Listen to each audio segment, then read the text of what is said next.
Welcome to the Aftermarket's premier podcast, and for listening to this food for thought episode that may just change the way you look at technician training. Hey, I'm so glad you value this pure form of audio aftermarket wisdom as we work hard to bring you cutting-edge topics that inspire important thinking. Carm Capriato here. How are you? With an important take on training with David Boyesis and Paul Pate from today's ClassTechnician.com. I really believe you'll find this a very interesting episode while you consider the possibility of implementing this new training method yourself.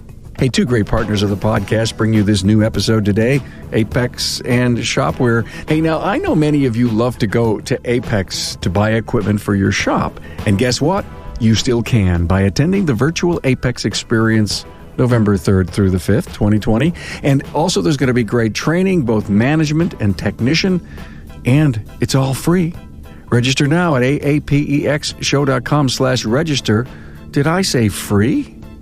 Hey, now more than ever, you're focused on bringing cars through your bays safely and efficiently. Shopware Shop Management System offers a completely contactless workflow, and we need that today. Your customers can review, approve, and pay for the repairs right from their smartphone or personal device. Request a demo and see Shopware in action at getshopware.com/carm. Hey, if you're interested in a system that is designed to teach with adaptive learning interactions, with wrong answers greeted with why it was wrong and why the correct answer is correct. So cool, you may just have discovered a powerful new tool to keep the education flowing in your shop. Be armed with that knowledge going right in. Just go say, Bill, voltage drop for you. Sam, here's what you need. And you'd have that visibility. But the other nice thing is that once they're done, the training continues. So we have kind of this last mile impact where the boutique training or instructor-led training has happened, but then they're going to continue to get that daily training after it. Hey, more with David Boyesis and Paul Pate in a minute. Hey, did you see the live shop tour this week? Well, as of this broadcast, there are 17 archived episodes at aftermarketweekly.com. Now, this show is really taken off as a resource to congeal your learning curve each and every week and get a shop tour to boot. We broadcast live every Tuesday at noon Eastern Time, and all the episodes archived at aftermarketweekly.com. And if you're not listening to this podcast while you are mobile, get yourself a free podcast listening app at remarkableresults.biz/subscribe. Hey, please know that my love of audio and my passion to change the lives of others is what drives every podcast. Absorb every waveform and use the wisdom and inspiration to make a difference in your business and your life. Hey, now enjoy this very interesting discussion with David Boyesis and Paul Pate from today's ClassTechnician.com.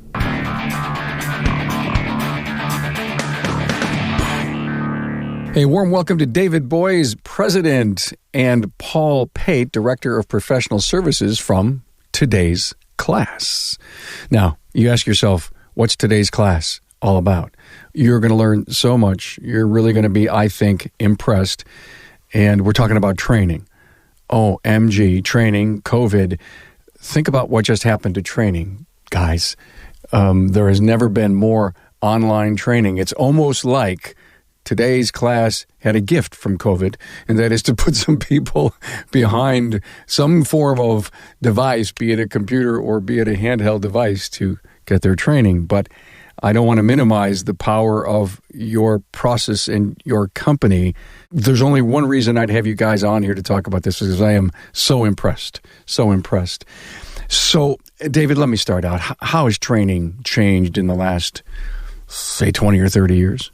Well, our opportunities to provide training have changed, but our audience has changed a little bit too. Our audience is less patient. They're very comfortable getting information on their devices, and they anticipate information to come to them very quickly. They're looking for a very tailored experience.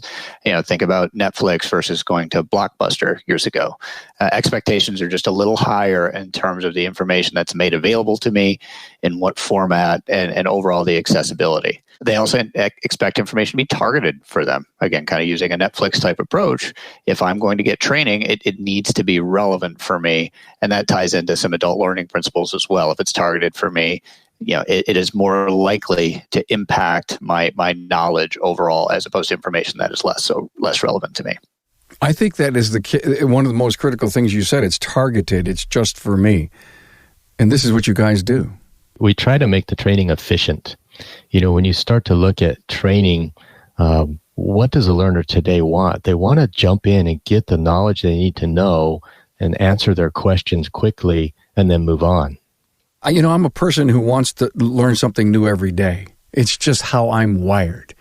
And if I don't, I go to bed not too happy. It rarely happens because there's so much coming at me. If it's an article that I could read and learn something, or it was a new piece of software and learn a new feature on it, or be in the studio and learn from my guests, I need to be satiated with knowledge. And that's why I'm so impressed with today's class and how that works. We're very focused on is we want to understand what it is you need to learn today, Carm. So if we know what you're hungry for today, or what you need to do your job, or something that you are forgetting because you haven't exercised that mental muscle in some time, we want to know that, and then we want to help close that gap. One thing that's a little different about our solution is it's very focused on data. If you think about traditional learning, whether it's instructor-led or an LMS, it's a lot of outbound information from an instructor and LMS, hoping that connects with that user, but they're not always bringing data back in. An LMS will capture activity, it'll capture test scores, et cetera. We're trying to take that to a whole nother level in terms of capturing knowledge at various difficulty levels, confidence, how long somebody retains it, et cetera. And then we, leverage all that data to then make the experience that much impactful going forward. If you think about it from an advertising perspective, you think about a billboard or a commercial on network news, they're pushing that out, right? But it wasn't always clear how much that's resonating. And if you think about online marketing now, clicks, impressions, that kind of information that then allows organizations to retarget you to sell you something, we're just leveraging that same sort of approach. So we want to gather as much data as we can about your needs and your business, and then help address those areas. I want to address LMS, and I love to try at any podcast that I do when someone pops an acronym out there. LMS, Learning Management Systems. If you listen to the podcast at all, you've heard me say LMS, Learning Management Systems, a lot, and that is where I am tracked by what course I took. A lot of times there's a pre and post assessment so that I, as a shop owner, can look at my team's, if you will, training resume on the LMS and know what we're doing and taking. Your software basically brings up, I believe it is a question today based on the need, the competency that your algorithms discover that I need to know and learn? Yeah, so let me frame it up this way. So a traditional learning management system, a learner will either be directed to or sign up to take a course. That course might take them an hour, it might take them 2. It may hit on areas that they have. Maybe they need to skip to chapter 3 to find something that's new to them. The way our platform works is that it pushes out training sessions on a day-by-day basis. They're typically sessions that last 4 to 6 minutes long. We do use a question-based, confidence-based assessment method that we call adaptive learning interactions to do that. But yeah, essentially, when you first start with the platform, the system is essentially assessing you and also training you, starting at the foundational level. But as it gathers more data about you in your training session today, it could be pushing content at you that's something new that you haven't touched before. It could be focusing on a new release, let's say a new technology that your business has a priority for, or a safety thing that needs to be pushed out urgently. Or it could be focused on knowledge retention. And that's an area that's a little different as well. With a traditional learning approach, once you take your electrical course, how often do you go back? In our experience, it's not that common for somebody to go back and take that same course over again. What we do is that once you've demonstrated you have that knowledge, and that's great news, but the system is going to come back and essentially perform knowledge checks with you over time via an approach that we refer to as spaced repetition, because it ensures that you're retaining that knowledge over time, which is where it's going to impact your business. I don't know about you, Paul, but I think he just spoke to us about an algorithm. And I'm kidding, kind of, because we hear this all the time. Algorithm, Facebook does this and Google does this. Are you guys pretty proud of your algorithm? Oh, yes. Our algorithm is really going to nail down where the learner's weaknesses are, where their strengths are, and also their confidence. And, if you look at the studies, the research in brain science, they're saying confidence plays a huge role in how an employee performs. So if we could measure that confidence, we can measure their knowledge, And we do it on a continual basis. This is not a one point in time, hey, on Tuesday, August 18th, you demonstrated proficiency in that and you knew it. No, we don't accept that. What we do is continually with the algorithm, we're checking knowledge of the learner. And if they show a weakness, we're going to feed it back and feed them training automatically through the algorithm that says, okay, we can see that you're struggling a little bit here. So let's reinforce this until your confidence improves. And we know that a confident employee is a more efficient employee. They make less mistakes. I mean, ask any shop owner out there. If you have two technicians side by side and they both have about the same ability, but one's confident in their diagnostic and in their work style, and the other is not, who produces more labor hours? It's going to be the guy that's confident. Hey, Carm here. And coming up, learn how rewards points work into this system. Hey, Carm here. Now, hey, I know many of you go to Apex to buy equipment for your shop, and it's a special part of the reason you attend Apex. And guess what?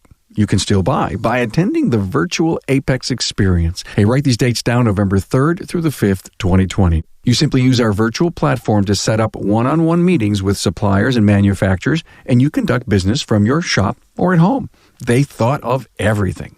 And there's more, at no cost. Yes, virtual Apex is no cost to you, and you'll have the opportunity to sharpen your technical and management skills with training classes led by the best of the best in the industry. All the training is geared toward shop owners and technicians, along with service advisors. However, all aftermarket professionals are welcomed to attend. Virtual Apex is a perfect opportunity to get training for you and your entire crew without spending anything. There's also additional training on new product and equipment demos by some of the big names, including Autel, Bolt-On Technology, Bosch, Garage Gurus Drive, Hunter Engineering Company, Kukui, and Napa Auto Care. Register now, aapexshow.com/register. Hey, don't miss out on this unprecedented event. Be part of it. It's as easy as 1, 2, 3. Shopware's shop management system allows customers to review, approve, and pay for repairs all in one place. Now, 1, your customer views their outstanding balance. Number 2, they are prompted to submit payment directly through their invoice. And 3, Shopware's secure portal facilitates payments right there without having to open another browser or remember another password. It's really that simple. Shopware is your complete solution for contactless service. Let remote pay work for you and improve your customer experience. Get started today. Visit getshopware.com for more information and to request a demo. The web training that went on, guys, and I know you know all about it. In the first March, April, 7/24, you could get some kind of training seminar, and thousands of people attended. And then business kind of picked up, and then they weaned off. But what I thought was just fabulous and fantastic was that we stopped to reinvent what online training could and can be. And what I think about today's class is the evolution of where we've been in the last 6 months. It's like we've got to get back to work, but we need training. And we didn't realize how much we really needed it and how really it benefited us. How can I keep it going? We're very focused on that model. One, because we believe it helps from just a learning perspective to have these short drip feed irrigation type approaches to learning. It allows you to build over time, but it doesn't disrupt the workday too.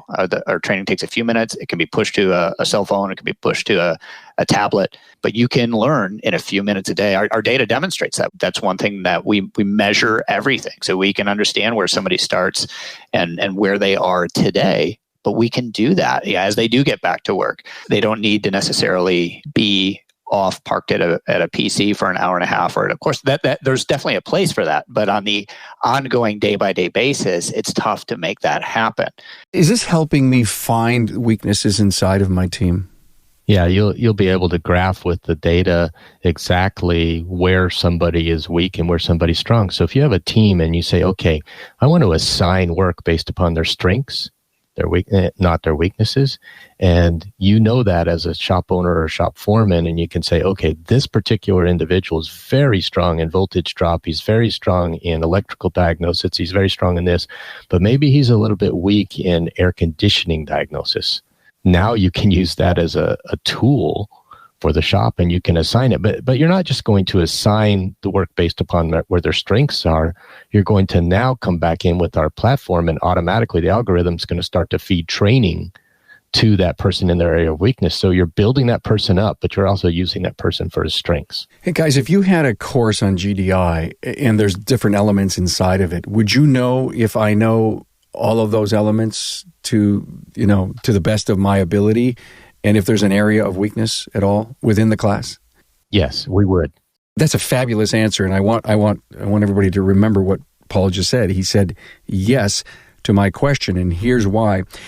On the podcast, we've talked about, I've asked shop owners, you keep a training resume on your people. Oh, no, I don't. I do. And how do my thoughts were is you just have this beautiful Excel spreadsheet, and you have the courses along the left-hand side and the date and the name of the course, and you have your technicians along the top. And you say, hey, we're getting a whole lot more GDI work. Who's been to the class? Oh, someone's not been there in 2 years. Vision's having, a couple of hours on it. So we're going to go to Vision, and I want you to take GDI. Doesn't mean that I got it all. And I think what you're trying to tell me is GDI as a broad-based topic has a lot of elements inside of it, and you're focused on all of them. So I could always look at it, I think you said some kind of dashboard or graph, and find out who my absolute best person is. And if not, can I press a button somehow as the owner of the shop and say, I want more GDI to go to this tech? Yeah, so we collect all this data, and we do that to push the training, but we also present that data in a way that a shop owner can drill down and see that. So yes, you could look at your entire shop and say, okay, where are our strengths and weaknesses? Electrical, steering, suspension, so forth. Or you could drill down lower and say, okay, where is this individual user? What's their strength or weaknesses? But then you could go even lower and understand down to a concept level and down to a difficulty level. Have they mastered the fundamentals and they're struggling in application or analysis? Or are they struggling with fundamentals? But yes, in a matter of 3 or 4 clicks, you can get down and see that information. This is the perfect answer to some of the problems we have with training. It's a part. I think we can play a good part of it. There's probably going to be hands-on. I mean, you still got to get into the scope class and play with it and plug it in and read it and learn it. Using your scenario, so let's envision, I know I've got 5 techs and I know where their strengths and weaknesses are. And there's a great class that's available that's in town. And I got to figure out who should go to that. I can now identify who that is. Or you can flip it around. And if I'm providing instructor-led training, if I can build a class roster that is perfect for my class, then I can have a terrific instructor-led class. Maybe I should turn over to Paul here because he's been in front of those classrooms. But I think what we often hear is there's challenges in terms of making sure that audience is qualified for that class. We're going to have an advanced electrical class. Who's going to show up? A lot of people. Are they all qualified to do advanced electrical? I don't know. Paul, give us 1 minute on your resume. It's a pretty nice one. Started out as a technician. Primarily in import vehicles was my specialty, moved into teaching, taught at a college for many years, moved out of the college environment and started in private industry. And so I've specialized in natural gas vehicles, specialized in hybrid vehicles, done a lot of stand-up instruction all around the country and different parts of the world as well. And then, honestly, Carm, when I saw what this was doing, this new platform for adaptive learning, I said, I've got to be a part of this because I've been a stand-up instructor and I've always had those questions. I get this class of 10, 15, 20 people and I'm trying to teach and give something to everybody, but it's very, very difficult. What if I knew before the class even got there the individual strengths and weaknesses? What if I could custom tailor the class just a bit so that I'm meeting those people's needs? What if you as a shop owner, before you sent your tech to my class, could determine, okay, who's appropriate to go, who's appropriate not to go? I mean, do I send that guy that's already showing 90% proficiency in the topic? No, because he's going to be bored out of his mind. Do I send the person that's only 50% proficient? Probably not, because it's going to be over his head. So who can I get the most bang for the buck when it comes to training for? Probably that group, 60 to 80% proficient in a topic. Those are the guys that are going to really get something out of this class, and I can make a significant improvement. Paul just said something big, and if you're a loyal fan of the podcast, you're going to know just what I'm going to say next. We did a show, a Town Hall Academy, I'm guessing 5 or 6 weeks ago, and I called it boutique training. And that is that the individual shop can hire a trainer to come to their shop, get a couple of the local shops that they know to help share the cost. But it's a Friday, Saturday, Sunday, and it's the specific training that they need in a specific system or a specific platform. And it's just for me. It's not I go to a seminar and, there's 20 of us in the class. It's for me, my guys, local, intimate. I can see how today's class fits. Because if I had today's class going on inside of my shop and I could look at my dashboard, look at my assessments, look at where my people are, when that trainer came in, I'd nail all the areas that we needed. Just what you just said. Nail it. And I do believe that that's going to be this focused, specific, leader-led stuff that could be totally sitting on the platform of today's class. I can see how they fit. Vehicles are changing and the technology coming down is so rapid. I mean, I'm not saying anything new here, but how are we addressing that? And the only real way to address that is let's change training from an event-based thing to part of our culture every single day. So if you're using and getting your employees into just a short time frame, but some training every single day, and that leads to these boutique training classes that you're talking about, going to be far more effective than just to say, okay, hey guys, every other month I've got a boutique training for you and I want you to attend. No, we're going to make training part of the everyday culture. It's part of our life. And we all understand as technicians that, look, the technology's coming down and I'm learning about it. I'm making myself even more valuable. I get higher job satisfaction because of that. So there's a lot that goes along with changing training from an event to a culture. I can imagine the owner of the shop sitting down with his team, calling up today's class. I've never seen your dashboard, but say, hey, look this is what's been going on in the last 3 or 4 months. You see this curve, you see this bar, whatever it is. Why don't we get together and all go to a specific focused class? We're going to hire X to come in and teach us, but there's the proof we need it. Yeah, you can get to that very quickly. And you can even there's some nice little features where you can understand over the past week or the past month, what is the area that we've been struggling with the most? So if you have a stand-up meeting on a weekly basis, just these quick hits. Okay, here's the thing that we've been struggling with, so let's address it. But with these boutique training opportunities, that's a great scenario. We talk about that often where somebody could, in the parking lot of the shop, pull up the dashboard and be able to look at all this information and be armed with that knowledge going right in. Just go say, Bill, voltage drop for you. Sam, here's what you need. And you'd have that visibility. But the other nice thing is that once they're done, the training continues. So we have kind of this last mile impact where the boutique training or instructor-led training has happened, but then they're going to continue to get that daily training after it. It's going to help them retain it, and it's going to help as an instructor that they jumped. Now they're getting their scores have improved in this area that they just conducted that instructor-led training on. So you kind of get that full circle approach. David, as the president of the company, I mentioned this earlier, and I got to ask you straight up. COVID changed your mind on any strategy of your company? Tell me how it hit you. It reassured where we're going. It did have it had a short-term impact on customers we're working with because everybody's scrambling. But I think for a lot of organizations, this is real now. Okay, we need to find a different way to do this. And where we kind of led off about what has changed or what hasn't changed. I mean, at least the online component of training hasn't really changed significantly. I would argue in a while. The mode is still sit down, log in, and take a course. And we have a platform that does that too. It's primarily used by schools. The adoption of that is a struggle. It's very difficult to get users to come back and take those courses over and over and get something out of it. So we really wanted to flip the model around. So for us, a lot of it was timing. I mean, the reason we're able to do what we're doing is the technology's improved. Everybody's got a device. Their expectations have changed, and we're playing into that very nicely. And then with COVID, from an organizational perspective, I think there's some additional recognition that, hey, we need to do something. What's the reaction of the techs that are enrolled?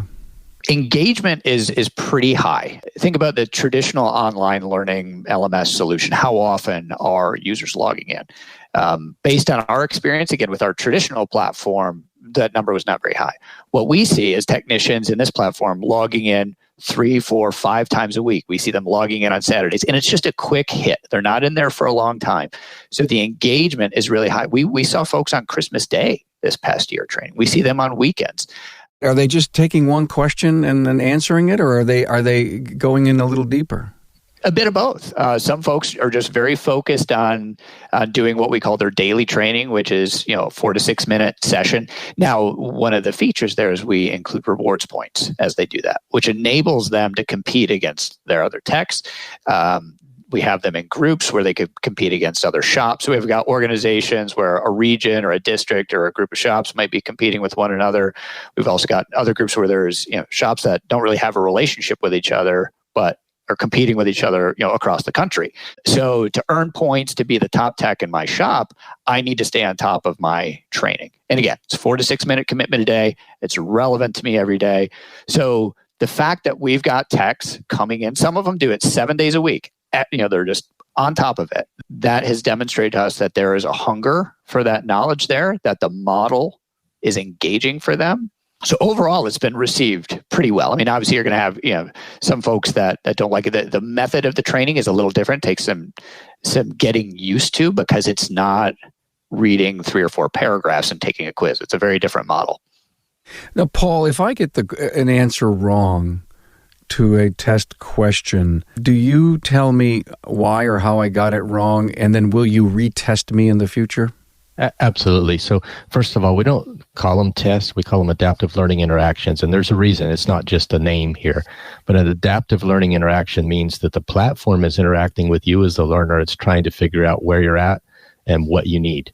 So if you answer one of these interactions or questions, as you say, incorrectly, you're going to get feedback, not just says you're wrong. It's going to say, this is incorrect, and this is why this is incorrect, and this is why the correct answer was correct. Our questions or adaptive learning interactions are not designed to quiz or test. They're designed to teach, so they're written differently.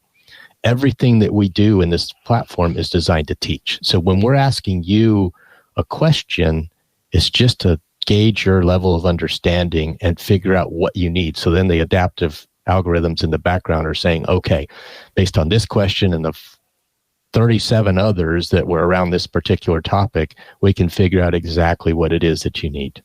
It's all building blocks. So it's this adaptive learning action at this difficulty level. We have got difficulty levels from, again, fundamentals up through application and analysis, but then they're all linked. So we can identify that you might have a gap in the application level, in electrical, in voltage drop, specific to this key learning point is what we call that. This is the thing that we need somebody to know. So it's very granular in that respect. So you're not just getting a 70% effective in electrical. We know the exact concept that you're struggling with, and that data is available for the algorithm to get smarter and make sure the training is relevant for you, but it's also available for that manager to see that as well. Because you don't want to beat somebody up if they're pretty good in an area. There's just one thing they don't get, but that's one thing we're very efficient at, is we can find that gap and close it.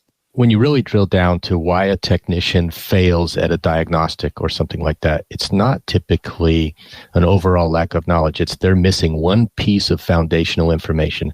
And as you alluded to earlier, our platform is drilling down and figure out what that one piece is. Then we're going to teach that piece. And that's usually the key to helping a technician be more effective at performing a diagnostic or a service procedure. What is it like teaching me? Is it video? Is it words? Do I read? Give me an idea. Both. So you'll have questions that are word-based. You'll have questions that are graphic-based. You'll have hotspot questions where you're identifying in a picture or a schematic or something like that, where a certain component is or where a failure is or something along those lines.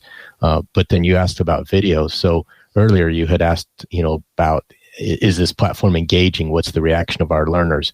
Dave alluded to the fact that our typical training session's 4 to 6 minutes. But if you go look at our dashboard and look at the average time a person's in that, they're usually in about 10 minutes a day. They're not in there because they have to be. It's because they choose to be. So if you wanted to go look up a video or a graphic or a PDF or something like that, we have an area called Discover. And you would just type in a keyword. Say your keyword is diesel after treatment. So you pop in that keyword and it gives you a whole list of articles, and they may be videos, they may be PDFs, they may be graphics, they may be whatever, but you can go in and search these things. You can put favorites on them. You can do all this stuff. And we can show you through the dashboard that, people like that. That's why they're in their platform more than just the 4 to 6 minutes a day. It's because they're choosing to do that because they find the content engaging. A knowledge-hungry tech has a new friend. Yes. Yeah. We have some folks that jump in and they go nuts. I mean, they just really are highly active in the platform. We'll see some folks that'll jump in there and spend an hour and a half in there. Again, we'll see activity on the holidays, on Saturdays, but it's just empowering them. They can do it. Kind of the bare minimum is for those techs to do that daily training. And if they do that, it'll work. Just imagine coming in and every time I'm spending 4 to 6 minutes, it's high value, it's useful, it's targeted for me. That's going to make an impact over time. Then, if they want to go beyond that and review, discover, watch additional videos, review additional resources, do additional adaptive training, they can. And that's all gravy. That daily piece is really what kind of drives the whole process. I had a real funny thought as you guys were just describing that. He says, look at Bob over there. He must be on Facebook for this last half hour. He's scrolling and he's smiling and he's... No, I'm actually on today's class, and I've gotten smart. Yeah. It's almost like, thank God for Facebook, so that we learned how to spend time with the dumb device, the smart device, whatever. And you come along, and now you take those that need that habit that we've adapted to in our life, and you turn it into a learning platform. Yeah, so we're piggybacking on all that. So again, we don't intend to disparage the traditional solutions that are out there. There's the environment's changed, the devices, the technology, and what that person is used to. Again, the 25-year-old that spends more time on their phone than they do a desktop computer, they're probably more comfortable, they're more comfortable doing training on a mobile phone than maybe somebody that's never done it before. How do we find you? Todaysclass.com will take you to our overall homepage, but that will divert you over to todaysclasstechnician.com. So we have a legacy product, which is the todaysclass.com domain, which focuses on CT education for secondary and post-secondary students. But then we launched the Today's Class Technician brand to really focus on this adaptive approach, for technicians out there in the field. So the proper URL is todaysclasstechnician.com? Yes, sir. Cool. Because I was on your site and I noticed that you do a lot of other stuff. We do. So that's where we grew up. Yeah. Wow. You grew up in CTE, Career Technical Education, everyone. That's what CTE stands for. And if you listen to the show, you know that. But yeah, cosmetology. What else did I see there? Health science, workplace readiness, agri-science. We grew up on the automotive side of it, but we've got this platform that is very similar to other traditional learning management systems out there. And when we tried to make that available to technicians, it struggled to connect because it's not always accessible. It doesn't always fit their time. It's not always relevant. So what we've done is tried to rethink the way that the model works. I think it's more relevant today than ever. It's almost like you're wearing tomorrow's fashions today, right now. What else should I know? It's easy to get started. Sometimes users can be spooked by a software solution. This is very easy to stand up. It's very easy to manage. So what we've said is that the system does the heavy lifting in terms of what your techs are going to learn. Really, when we have a new customer come on board, we try to understand their priorities. Is it electrical? Is it suspension? Is it light duty? Is it heavy duty? And we prioritize those items. And then the system just goes. A technician will be in there, and if they need help in this area, they'll get it. If somebody else needs help in a different area, they'll get it. And the manager, really their primary role is just to make sure that the techs are staying engaged. Because again, if they log in, the training will be relevant. It will be high value to them that day. They'll continue to learn, and we've got the data that backs it up. So it's not something where it's heavy lifting for an administrator or manager. They just need to step back, let it do its thing, and then act on the data. Whether it's bringing in a boutique trainer, whether it's hiring somebody to fill a gap that they have, whether it's supporting that person, recognizing somebody who's done really well and said, "Hey, this is our next lead tech. He's coming up fast." I believe in what you guys are doing. David Boyesis, President, and Paul Pateis, Director of Professional Services at todaysclasstechnician.com. Hey guys, thanks for being here. Thank you, Carm. Thanks for being on board to listen and learn from the premier automotive aftermarket podcast. Until next time.